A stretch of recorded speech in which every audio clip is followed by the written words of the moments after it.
Hello दोस्तों। Last video में हम लोगों ने समझा था इफ एल्स को, और जो डिसीजन मेकिंग का टॉपिक था उसके अंदर इफ एल्स के साथ स्विच भी था। लेकिन अभी हम लोगों ने स्विच की बात नहीं की है और मैं डायरेक्ट आपको लेके आया हूँ लूप पर। जो हमारा स्विच है, आर के अंदर स्विच एक फंक्शन होता है। तो जब हम फंक्शन सीखेंगे तो फंक्शन के टॉपिक में ही स्विच की बात करेंगे। पहले हम लूप्स को समझेंगे और लूप के बाद फंक्शन स्टार्ट करेंगे, और उस फंक्शन के अंदर ही हम लोग समझेंगे कि किस टाइप से हम स्विच फंक्शन को यूज़ करते हैं। तो अभी आज हम लोग लूप स्टार्ट करेंगे। ये जो आप देख रहे हो लूप, लूप का मतलब होता क्या है? तो अगर आपको किसी एक स्टेटमेंट को या एक स्टेटमेंट्स के ब्लॉक को मल्टीपल टाइम्स एग्जीक्यूट कराना है, बार बार एग्जीक्यूट कराना है, बार बार रिपीट करना है, तो ऐसे केस में हम लोग लूप यूज़ करते हैं। लूप का कॉन्सेप्ट इससे पहले भी अगर आपने कोई भी लैंग्वेज पढ़ी हुई है, सी, जावा, तो सब आपने पढ़ा होगा कि लूप किस टाइप से काम करते हैं।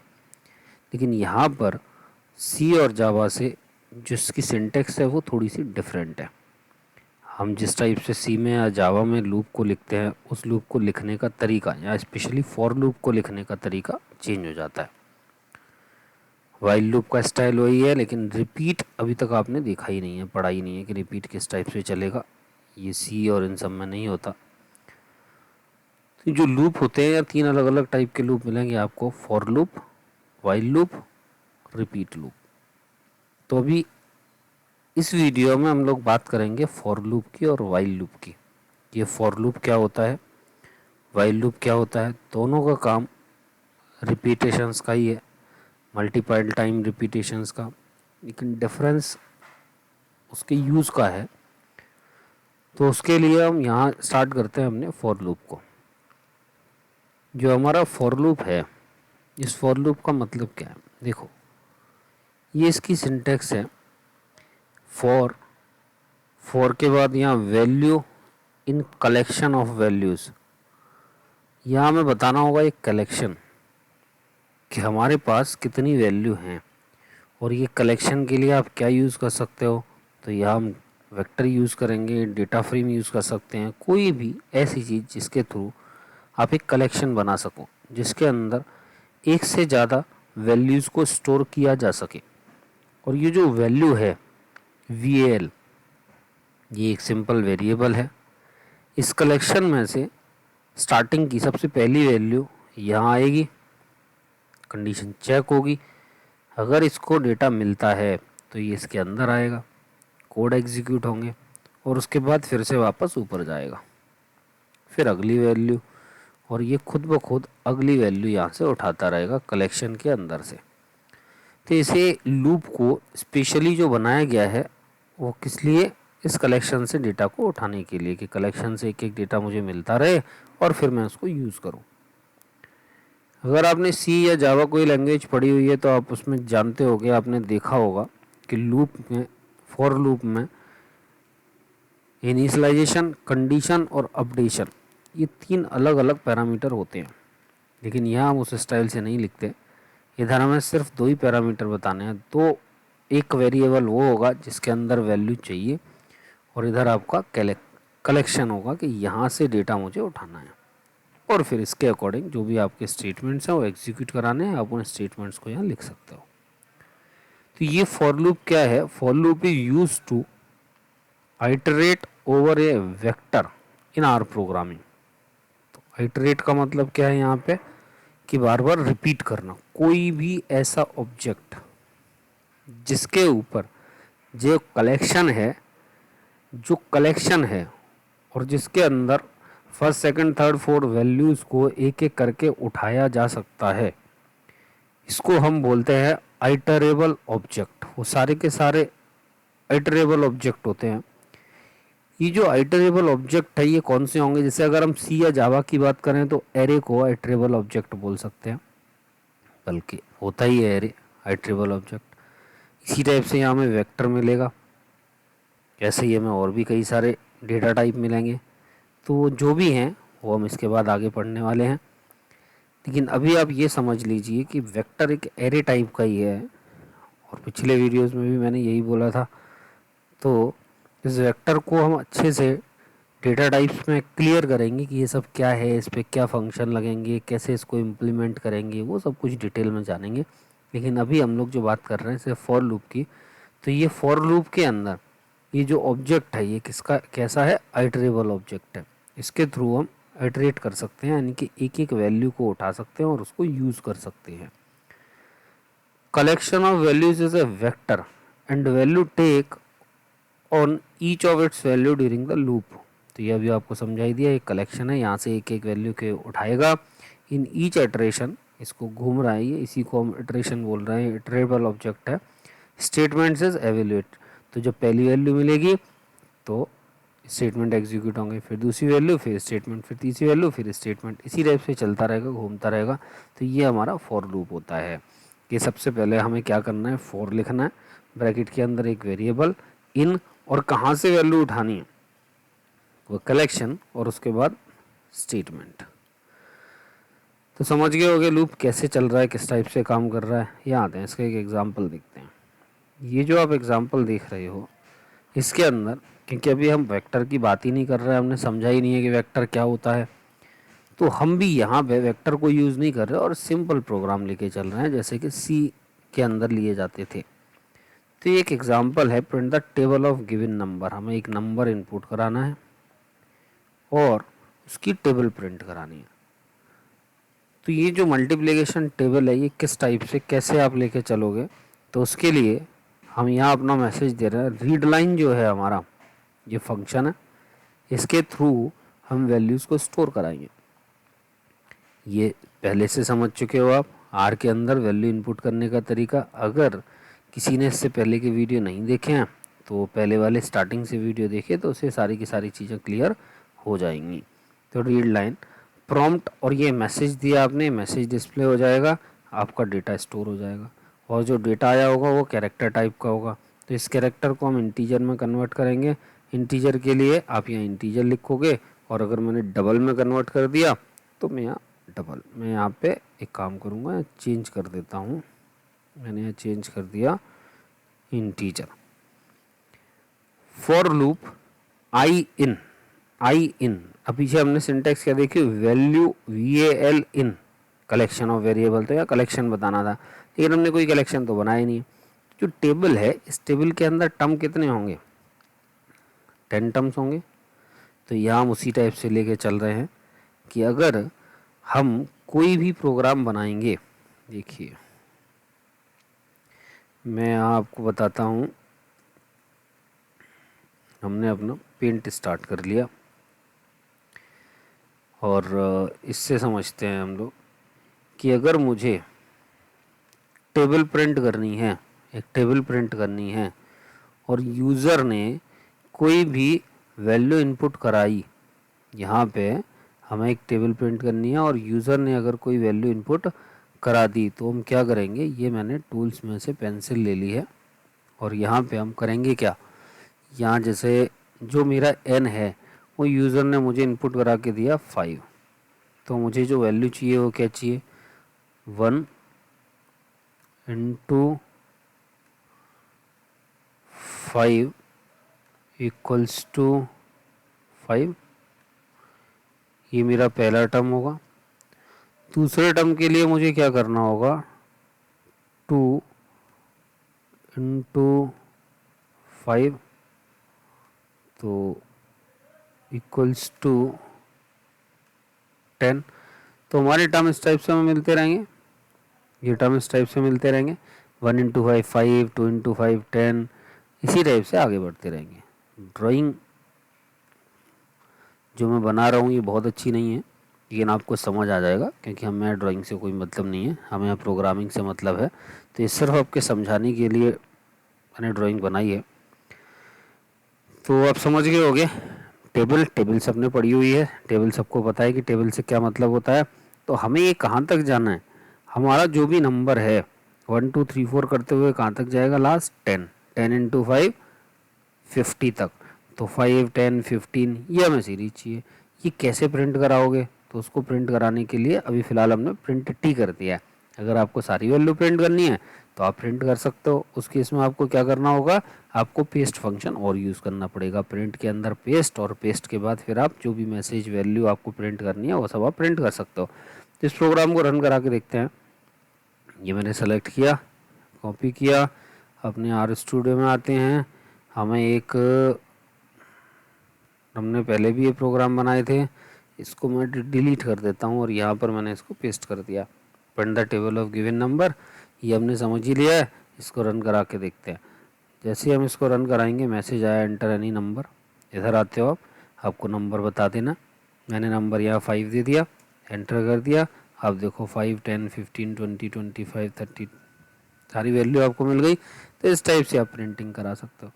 और इसी में अगर आपको प्रॉपर मैसेज के साथ प्रिंटिंग करानी है तो आप पेस्ट को यूज़ कर सकते हो। और पेस्ट को यूज़ करने के बाद जो मैसेज है वो इन्वर्टेड कॉमा में रहेगा और वैल्यू जो होगी वो कॉमे के साथ रहेगी।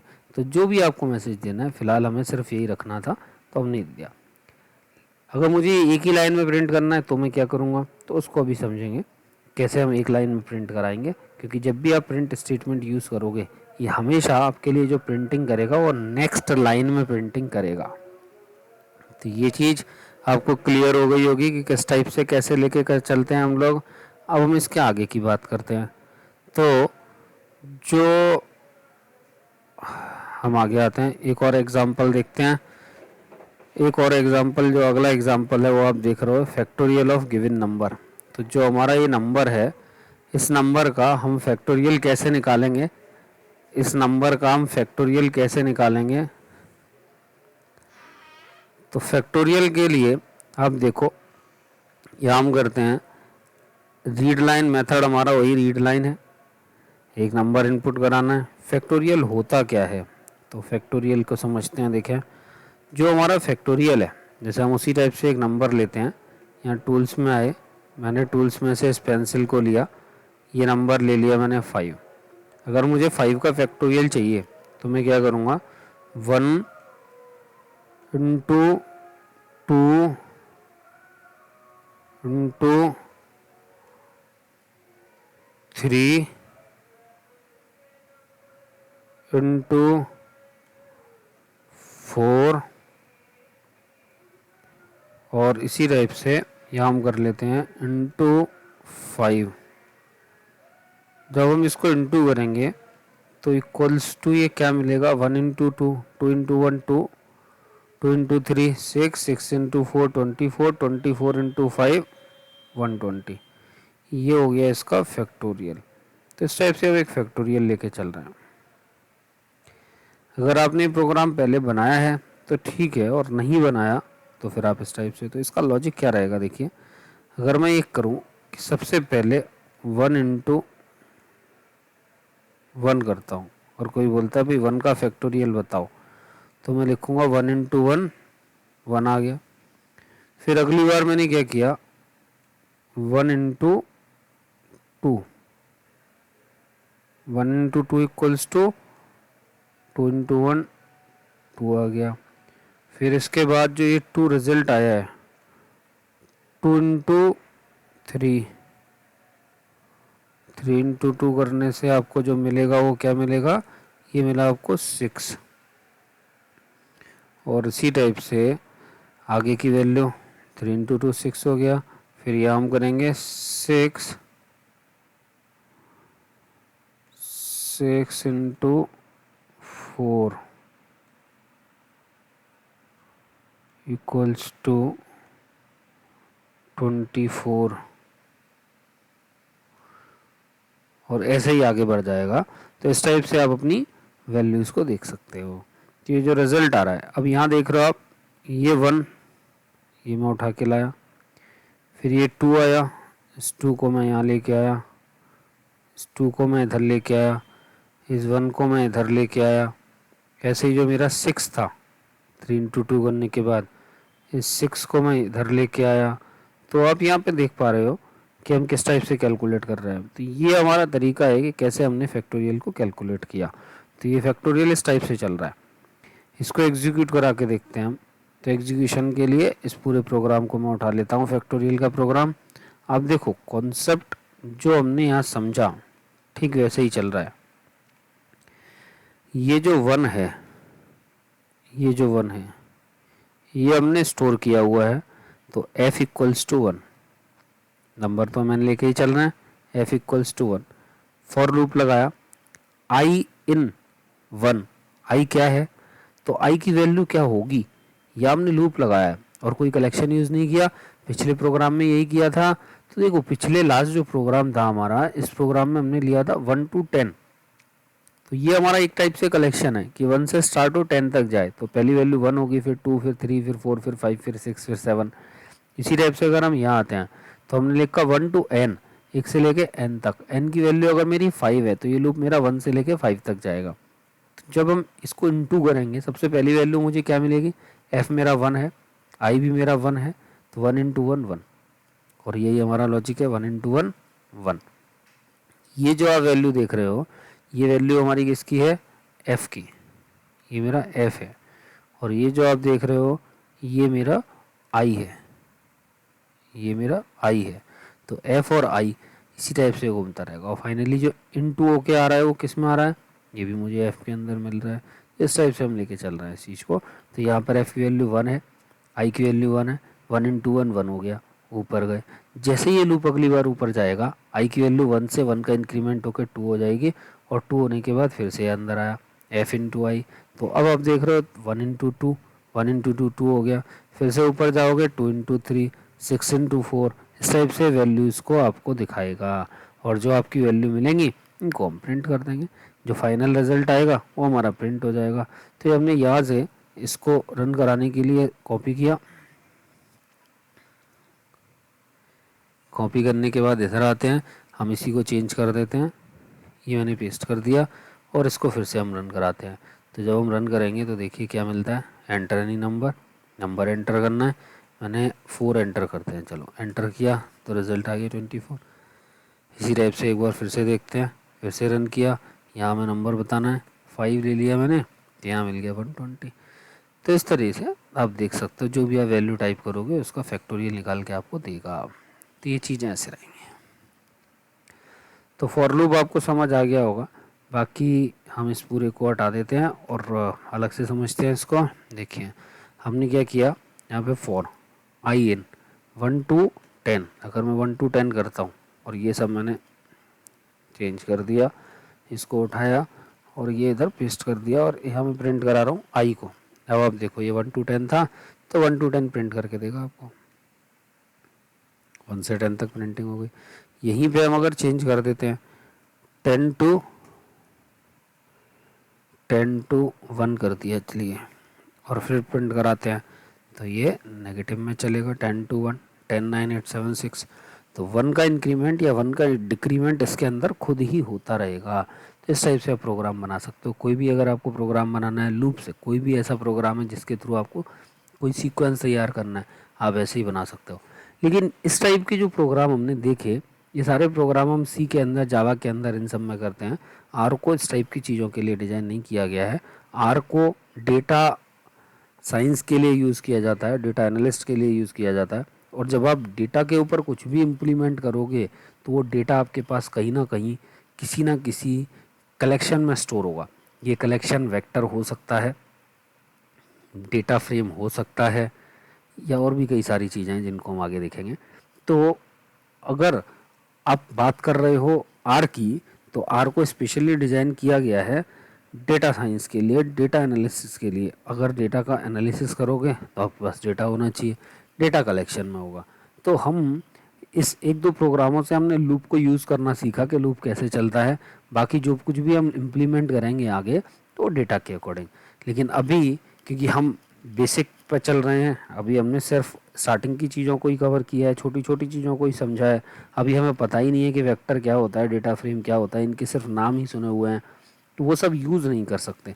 इस वजह से अभी ये जो प्रोग्राम आपको बताए हैं वो आपको सिर्फ इसलिए समझा दिया है जिससे कि आपको ये चीज़ें क्लियर हो जाए कि लूप कैसे चलेगा, लूप को किस टाइप से यूज़ करना है।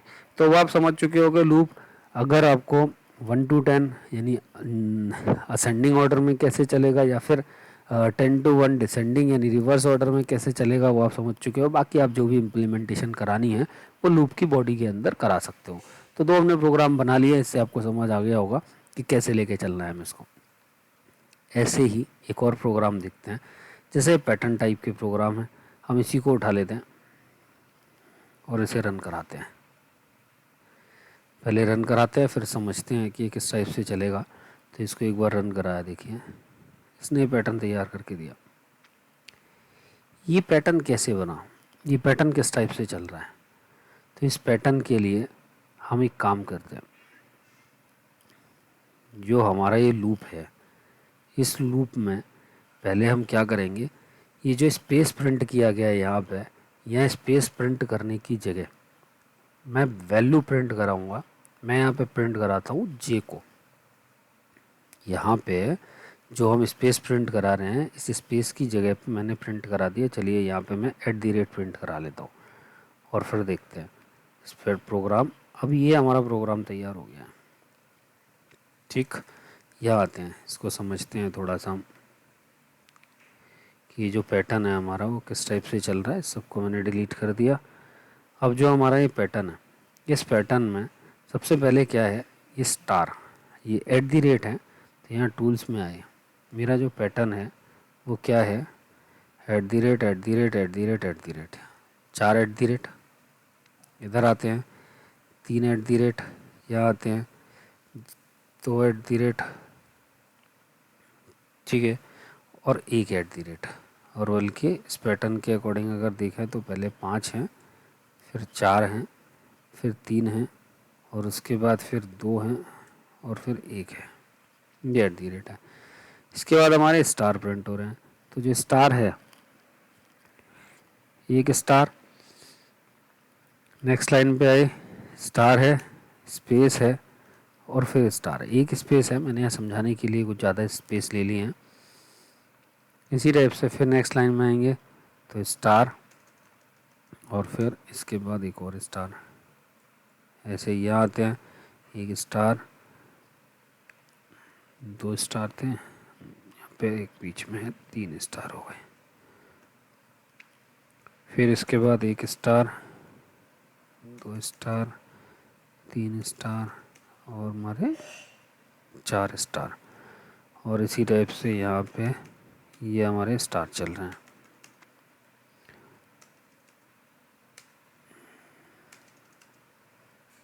ये हमारी प्रिंटिंग हो रही है।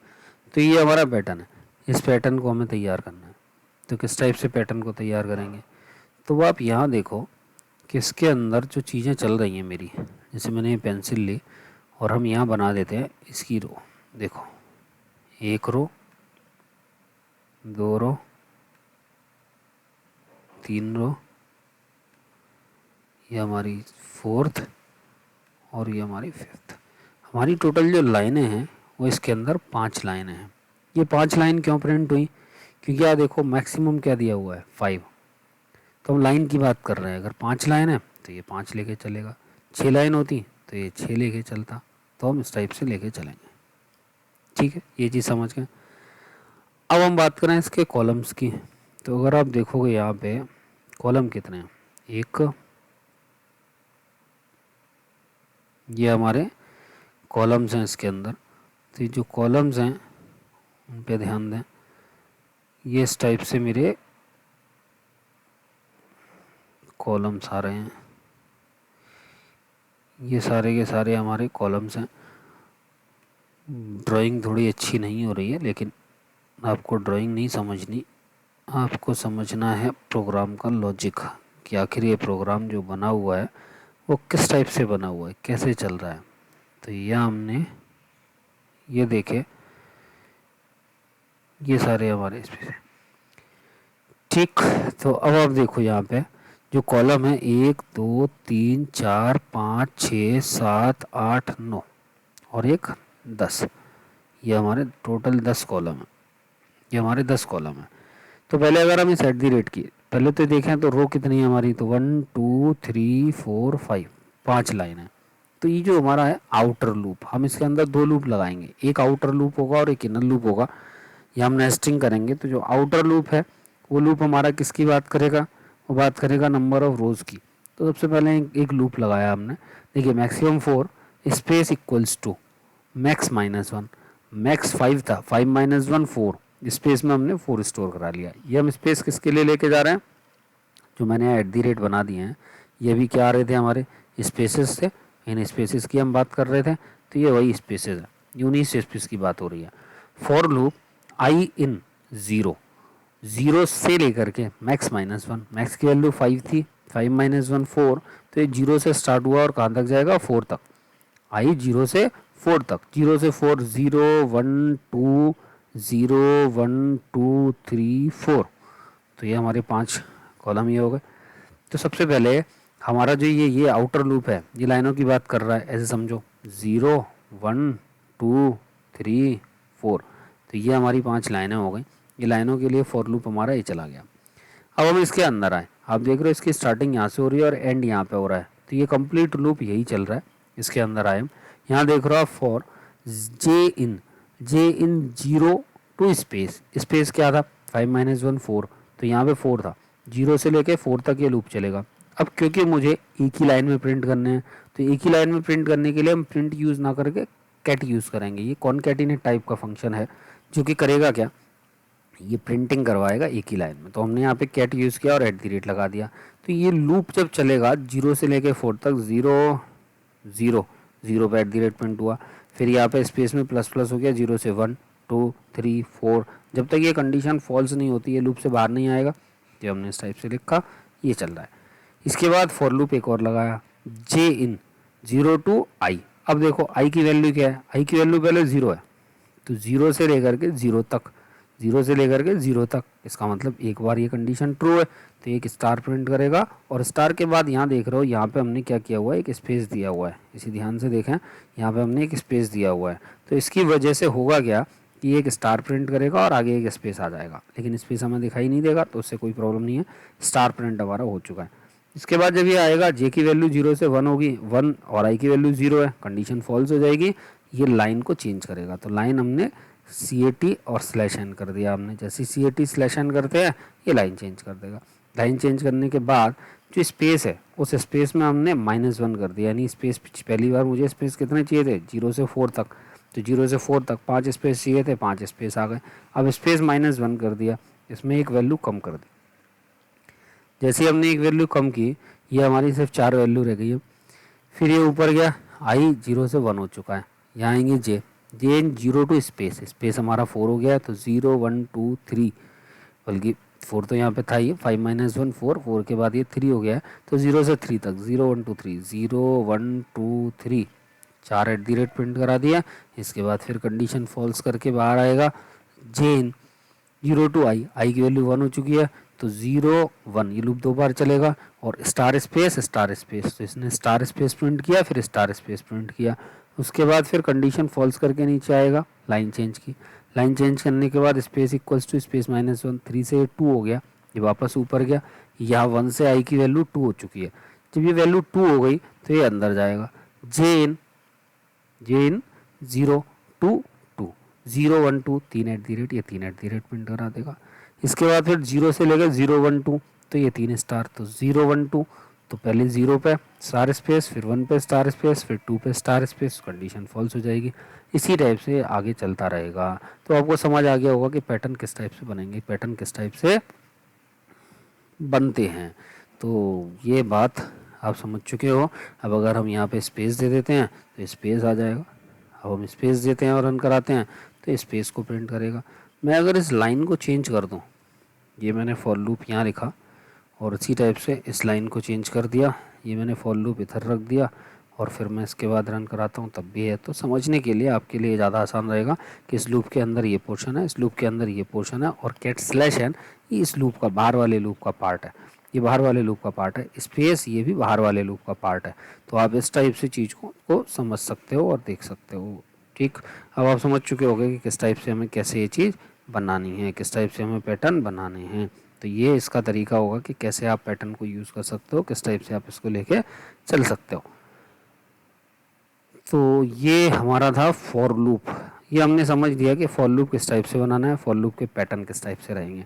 तो ये फॉर लूप आप लोग समझ चुके होंगे कि फॉर लूप के लिए हमें करना क्या है, कैसे हमें पैटर्न बनाने हैं, किस टाइप से हमें फॉर लूप को यूज़ करना है। अभी इसके बाद हमारा रहता है वाइल लूप, कि वाइल लूप को कैसे यूज़ करेंगे। तो आप फॉर लूप समझ चुके हो। अब इसके अंदर मैं समझता हूँ कोई डाउट नहीं रहा होगा, लेकिन फिर भी अगर डाउट होता है तो आप कमेंट सेक्शन में बता सकते हो। तो फॉर लूप कैसे काम करता है, फॉर लूप की नेस्टिंग कैसे होती है, किस टाइप से होती है, वो सब आप देख सकते हो, किस टाइप से आप नेस्टिंग कर सकते हो। इस टाइप के प्रोग्राम्स को हमें यहाँ ज़्यादा यूज़ नहीं करना, इसलिए हम और ज़्यादा यहाँ प्रोग्राम्स की बात नहीं कर रहे। मैं जब अपनी सी या जावा की सीरीज़ लेके आऊँगा तो उसके अंदर इस टाइप के पैटर्न हम काफ़ी सारे करेंगे। पैटर्न्स करीबन 40-50 पैटर्न्स या उससे भी ज़्यादा करेंगे, तो वो दूसरी जो सीरीज़ होंगी उनके अंदर रखेंगे। अभी फ़िलहाल हम क्योंकि आर की बात कर रहे हैं, तो आर के अंदर इस टाइप की प्रोग्रामिंग ना करके हमें डेटा के ऊपर काम करना है, तो हम उसी टाइप से करेंगे, तभी यूज़ करेंगे। तो इधर सिर्फ हमें समझना था कि लूप कैसे काम करता है, किस टाइप से चलता है, और हम लोगों ने यहाँ पे समझ लिया है कि फॉर लूप हमारा किस टाइप से रहेगा। अब इससे आगे की बात करते हैं हम लोग वाइल लूप की। तो जैसे फॉर लूप है उसी टाइप से हमारा वाइल लूप होता है। जैसे फॉर लूप है रिपीटेशंस के लिए यूज़ होता है, स्टेटमेंट को एक से ज़्यादा टाइम एग्जीक्यूट कराने के लिए यूज़ होता है, उसी टाइप से हम अपने वाइल लूप को यूज़ करते हैं। तो जब हम वाइल लूप को यूज़ करेंगे तो इस वाइल लूप की जो सिंटेक्स रहती है, उसको लिखने का स्टाइल है, वो क्या है, सेम सी और जावा के स्टाइल की तरह ही वाइल, वाइल के बाद यहाँ पे टेस्ट एक्सप्रेशन यानी कंडीशन, और फिर स्टेटमेंट का ब्लॉक। तो इस तरीके से आप वाइल लगा सकते हो। फॉर लूप में एक रेंज होती है कि भाई यहाँ से स्टार्ट होगा और यहाँ तक जाएगा। अगर कलेक्शन है तो जब तक कलेक्शन में डेटा मिलता रहेगा तब तक हमारा लूप चलता रहेगा। लेकिन जब वाइल लूप की बात करते हैं तो वाइल लूप के अंदर सिर्फ कंडीशन होती है। यहाँ हम किसी कलेक्शन की बात नहीं करते, यहाँ हम एक कंडीशन लगाते हैं, और जब तक ये कंडीशन ट्रू रहेगी तब तक लूप चलता रहेगा। जैसे ही कंडीशन फॉल्स हो जाएगी लूप हमारा बंद हो जाएगा। जब तक कंडीशन ट्रू रहेगी लूप हमारा इसी टाइप से चलता रहेगा। तो ये लूप कैसे बनाएंगे, किस टाइप से लिखेंगे, तो देखिए while loops are use to loop until a specific condition is met. तो जो हमने स्पेसिफिक कंडीशन लगाई हुई है टेस्ट एक्सप्रेशन के अंदर, ये उस कंडीशन को चेक करेगा। जब तक कंडीशन ट्रू रहती है ये चलेगा, और जैसे ही कंडीशन फॉल्स होगी ये लूप से आ जाएगा बाहर। तो ये चीज़ आपको ध्यान रखनी होगी कि फॉर और वाइल में डिफरेंस क्या है। फॉर लूप के अंदर हमें पता होता है कि यहाँ से स्टार्ट होना और यहाँ पर जाके एंड होना है, हमें बिगिनिंग और एंड के बारे में मालूम होता है।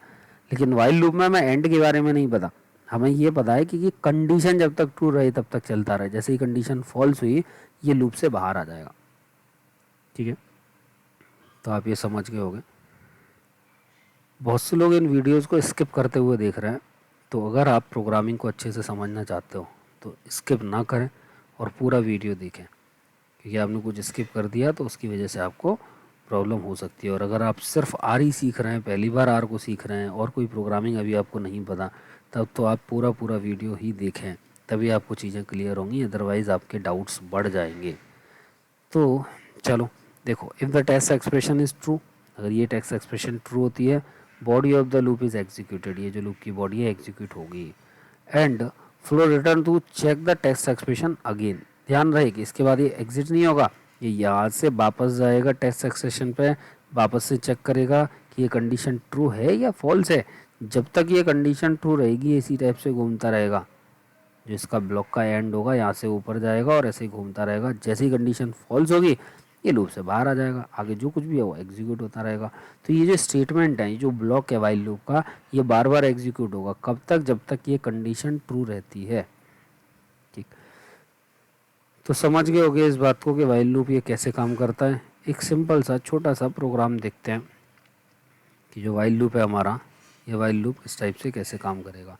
तो ये हमें समझ आई गया है, इसको हम बने रहने देते हैं। यहाँ आते हैं अनटाइटल 2 पर और इधर पेस्ट कर देते हैं हम लोग। इधर रन करा के देखते हैं इस प्रोग्राम को। तो देखो रिजल्ट क्या है, 1 से लेकर 10 तक। ये हमने फॉर लूप से भी किया, लेकिन फॉर लूप में हमने आई इन और उसके बाद 1 to 10 1:10 ये लिखा था। लेकिन यहाँ पे क्योंकि पैरामीटर सिर्फ एक ही है, या हमें सिर्फ जो पैरामीटर बताना है वो कंडीशन होगी और कुछ भी नहीं होगा, तो हमने यहाँ कंडीशन लगाई हुई है। आई की वैल्यू स्टार्टिंग में 1 कर दी, वाइल लूप लगाया, i less than equals to 10, 1 less than equals to 10 condition true, print करा दिया आई को प्रिंट करते ही 1 प्रिंट हो गया। और इसके बाद I equals to I plus 1 करेंगे तो आई की वैल्यू 1 से +1 होकर 2 हो जाएगी, ये फिर से ऊपर गया। 2 less than equals to 10 condition अभी भी ट्रू है, ये 2 को प्रिंट करेगा। फिर +1 3, 3 less than equals to 10 condition true. जब तक ये कंडीशन ट्रू रहेगी 10 तक ये प्रिंट करता रहेगा, और 10 के बाद जैसे ही +1 करने के बाद 11 हुई कंडीशन, ये इसको फॉल्स कर देगा और ये लूप से बाहर आ जाएगा। तो इस चीज़ का आपको ध्यान रखना होगा कि जो हमारा लूप है कहाँ से स्टार्ट हुआ, कहाँ तक चलेगा और कैसे चलेगा। ये हमारा वाइल लूप है, बहुत सीधा सा सिंपल सा लूप है, उसमें करने के लिए ज़्यादा कुछ भी नहीं है, सिर्फ आपको एक कंडीशन बनानी है और अपने स्टेटमेंट लिखने हैं। वो कंडीशन ऐसी होनी चाहिए कि कहीं ना कहीं जाके वो कंडीशन हमारी फॉल्स हो जाए। अगर आपकी कंडीशन फॉल्स नहीं हुई तो ये इनफाइनाइट लूप बन जाएगा और उस लूप के अंदर ही घूमता रहेगा, लूप के अंदर ही चलता रहेगा। तो ये ध्यान रखें। तो ये बात समझ आ गई होगी कि किस टाइप से हमारा फॉर लूप रहेगा, कैसे हमारा वाइल लूप चलेगा। अब एक और प्रोग्राम की बात करते हैं। देखिए ये जो प्रोग्राम है, इसी को चेंज कर देते हैं। ये कर क्या रहा है, ये बात कर रहा है print the sum of the digits of a number. अगर मेरा कोई नंबर है, जैसे 3 to 1 है, तो इसकी डिजिट्स का सम क्या आएगा, 3 + 2 + 1 6। तो ये हमारा सम आ गया। तो हमें डिजिट्स का सम करना है, तो एक नंबर इनपुट कराना होगा। हमने सबसे पहले नंबर को इनपुट कराया, नंबर को इनपुट कराने के बाद उसे कन्वर्ट करना होगा इंटीजर डबल, जिसमें भी आप कन्वर्ट करना चाहो कर सकते हो। तो हम इसे इंटीजर में ही कन्वर्ट कर देते हैं। ये हमने कन्वर्ट किया। कन्वर्ट करने के बाद एक आपके पास वेरिएबल चाहिए, क्योंकि इनका टोटल करना है, सम करना है। तो हमने एक वेरिएबल s लिया हुआ है जिसके अंदर 0 स्टोर करा दिया, सम हमारा हो गया 0। इसके बाद वाइल, और इस वाइल लूप के अंदर हमने कंडीशन क्या लगाई, n नॉट इक्वल्स टू 0। मेरा जो नंबर है, यहाँ मेरा नंबर है 3 to 1, ये मेरा n हो गया। n अगर ज़ीरो नहीं है तब तो मुझे डिजिट को प्लस करना है, और अगर 0 होता है तो प्लस करने के लिए कुछ है ही नहीं। तो ये मेरी कंडीशन बन गई कि अगर नंबर 0 नहीं है तो मैं प्लस करूँगा, अदरवाइज नहीं करूँगा। इसके अंदर आते हैं, d इक्वल्स टू n और % यानी मॉडुलस 10 कर दिया आपने। तो ये क्या करेगा, ये आपको एक डिजिट निकाल के देगा। 321 था, जब आप इसको mod 10 करोगे, 321 mod 10 करेंगे तो ये 1 मिलेगा। ये मैं पहले भी समझा चुका हूँ स्टार्टिंग के वीडियोज़ में, जहाँ हमने ऑपरेटर को समझा था। तो जब भी हम इसको 10 से मॉड करेंगे, ये हमें क्या मिलेगा, लास्ट वाली एक डिजिट मिल जाएगी 1। s equal to s plus D, S की वैल्यू पहले से 0 है तो s 0 था, 0 + d, d की वैल्यू अभी हमें 1 मिली थी, 0 + 1 करने से 1 आ जाएगा, ये s में स्टोर हो गया।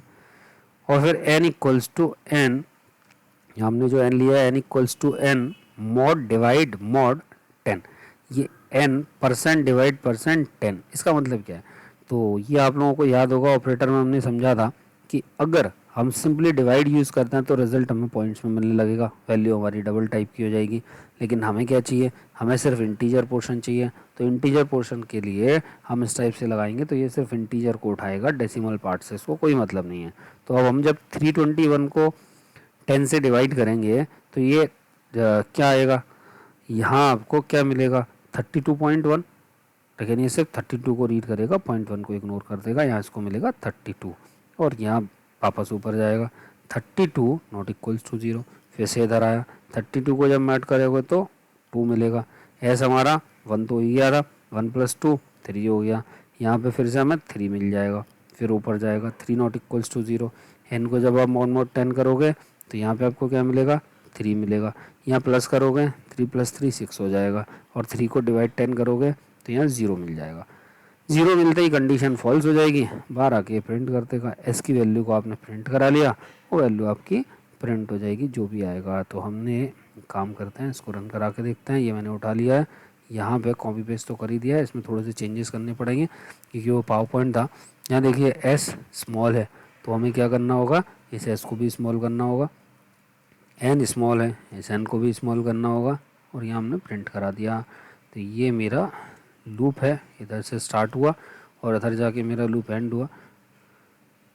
अब इसको रन करा के देखते हैं एक बार। यहाँ आ गया एंटर नहीं नंबर मैंने वही दिया 3 to 1।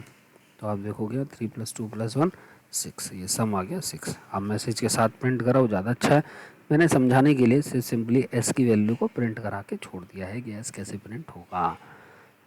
तो आप फॉर लूप को और वाइल लूप को समझ चुके हो गए। आपको फॉर लूप और वाइल लूप इन दोनों को समझना है। इसके बाद कुछ ये प्रोग्राम्स हैं जो कि आपको करने हैं, तो आप इन प्रोग्राम्स को देखोगे। ये प्रोग्राम्स आप बनाइए फॉर लूप से और वाइल लूप से। कैसे बनेंगे, किस टाइप से होने चाहिए, अगर इसमें कोई डाउट है तो आप बताएं। और अगर सब कुछ आ गया है तब तो कहीं कोई प्रॉब्लम ही नहीं है, आप इजीली अपने प्रोग्राम बना सकते हो। तो हमने अभी फॉर लूप को और वाइल लूप को समझ लिया है। अभी हमारा एक लूप बचता है रिपीट लूप, लेकिन रिपीट जो है वो हम अपने नेक्स्ट वीडियो में समझेंगे। अभी सिर्फ इतना ही देखना है आपको। अब आप लोग काफ़ी कुछ सीख चुके हो, इसके बेसिक्स को समझ चुके हो। बस इसके बाद हम लोग थोड़ा सा एडवांस पोर्शन पे जाने वाले हैं, जो कि आर से रिलेटेड ही है, जो कि आर के अंदर ही मिलेगा, दूसरी लैंग्वेज के अंदर नहीं मिलेगा या फिर पाइथन के अंदर मिलेगा। तो अभी तक जो कुछ था ये बेसिक्स थे। अगर आपने इन वीडियोस को नहीं देखा है, अगर आपने पिछले सारे वीडियोस को नहीं देखा है, तो फिर उन्हें देख लें, जितना जल्दी हो सके उन्हें देख लें, जिससे कि आगे आप इजीली चीज़ों को समझ पाएँ। और अगर आपको ये लगता है कि भाई आपको ये सारी चीज़ें आती हैं क्योंकि आपने पहले सी पढ़ी हुई है, जावा पढ़ी हुई है, तब भी आप इन वीडियोस को देख लें, क्योंकि कुछ छोटी छोटी सी चीज़ें, कुछ थोड़े से भी डिफरेंसेस होते हैं, तो उसकी वजह से हमें सिंटैक्स लिखने में प्रॉब्लम आती है। फिर आप जब प्रोग्राम आगे करोगे तो फिर से आपको ये देखने होंगे। तो ज़्यादा अच्छा है कि आप पहले से ही इसको देख लें, और जिससे आगे की जो चीज़ें होंगी उन सबको आप अच्छे से समझ पाओ। तो अभी के लिए बस इतना ही, अभी के लिए इतना ही। बाकी जो भी है वो सब हम नेक्स्ट वीडियो में बात करेंगे, अगले वीडियो में हम बात करेंगे और चीज़ों के बारे में। तो अभी सिर्फ आप इतना देखें। Thank you.